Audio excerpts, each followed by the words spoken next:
السلام علیکم دوستوں، آج ہم بات کر رہے ہیں 21 جولائی ہے 2025 اور بات کریں گے پاکستان کی بہت ہی مشہور اداکارہ ہیں جویریہ سعود۔ پہلے ہم انہیں جویریہ جلیل کے نام سے جانتے تھے جب انہوں نے اپنا کیریئر شروع کیا، پھر ان کی شادی ہوئی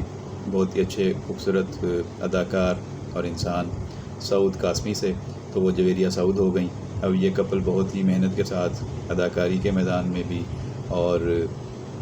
مختلف شوبز کے حلقوں میں اپنے اپیرنس کے حوالے سے بہت ہی منفرد اور اہمیت کا حامل مانا جاتا ہے، اور ان کی کریڈٹ پہ بہت ساری کامیابیاں ہیں فنی لحاظ سے۔ آج کل یہ فیملی ٹرپ پہ ہیں امریکہ میں، اور تصویریں کچھ ہم نے دیکھی ہیں ان کی ڈزنی لینڈ میں فیملی کے ساتھ انجوائے کرتے ہوئے، تو بہت خوشی ہوئی دیکھ کے۔ یقینی طور پہ ہمارے فنکاروں کو، اداکاروں کو جب بھی موقع ملے اور جن کے پاس وسائل ہیں انہیں جانا چاہیے، دنیا گھومنی چاہیے، اور یہ پاکستان کے سفیر ہیں، پاکستان کا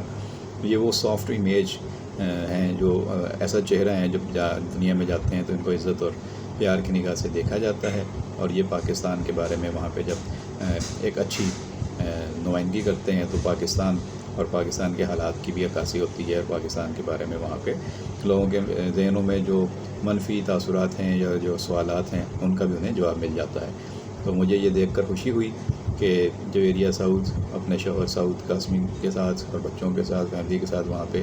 انجوائے کر رہی ہیں زندگی، اور بہت اچھا ان کا وقت گزر رہا ہے۔ ان کے لیے بہت نیک تمنائیں ہیں، وہ خوش رہیں اور مزید اچھے اچھے پروجیکٹس پاکستان کو دیتے رہیں۔ ان کی اداکاری کی ایک دنیا فین ہے اور انتظار کرتے ہیں لوگ ان کے نئے پروجیکٹس کا۔ اسی طرح میں نے کچھ دن پہلے دیکھا کہ بشریٰ انصاری صاحبہ جو ہیں وہ بھی مختلف ملکوں کی سیر کرنے گئی ہوئی تھیں، ان کے ویلاگس میں نے دیکھے، بڑا اچھا لگا کہ ہمارے فنکار اب نہ صرف دنیا میں گھوم پھر رہے ہیں، پاکستان کے لیے ایک اچھا پیغام وہاں پہ پہنچا رہے ہیں، اور وہاں پہ جو لوگوں کے ذہنوں میں پاکستان کے اندر کے حالات کے حوالے سے اگر منفی تاثرات ہیں یا خیالات ہیں تو ان کی بھی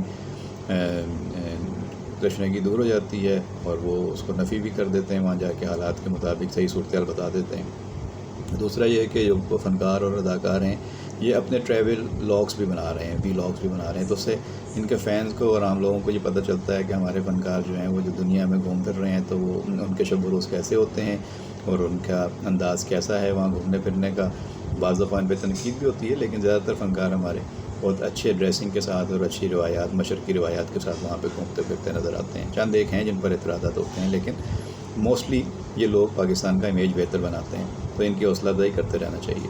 اور ان کو جو ہے وہ اپریشیٹ بھی کرنا چاہیے۔ وی لاگ بنانے سے یہ جہاں جہاں جاتے ہیں گھومتے پھرتے ہیں تو ان علاقوں کی بھی پاکستان میں بیٹھے لوگ سیر کر لیتے ہیں جو ویسے نہیں جا پاتے۔ اسی طرح اور بھی فنکار گئے ہوئے ہیں، ندا یاسر اور ان کے شوہر یاسر نواز، اور اس طرح اور بھی اداکار جو ہیں وہ دنیا کی ٹرپ کرتے ہیں اور اب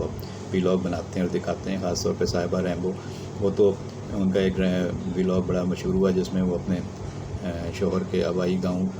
آبائی شہر حویلیاں میں گئی ہوئی تھیں، وہاں پہ ماسک پہن کے انہوں نے حویلیاں کا دورہ بھی کیا، پھر حویلیاں اسٹیشن کے ساتھ جا کے جہاں حویلیاں لکھا ہوا تھا اس کے ساتھ انہوں نے اپنی تصویریں اور ویڈیو بنائی، تو وہ بہت اچھا تھا۔ لوگوں کو پتہ چلا کہ ریمبو جو ہیں وہ کہاں پہ بچپن گزارتے رہے اور کہاں پہ ان کے شب و روز رہے، تو اس طرح بڑی معلومات ملتی ہے۔ تو یہ سلسلہ جاری رہنا چاہیے، اور اس طرح کی اور جو ویڈیوز ہیں ان کو آپ لوگ بھی اپریشیٹ کیا کریں، لائک کیا کریں، شیئر کیا کریں، اور یہ سلسلہ ان کا تاکہ جاری رہے۔ بہت شکریہ۔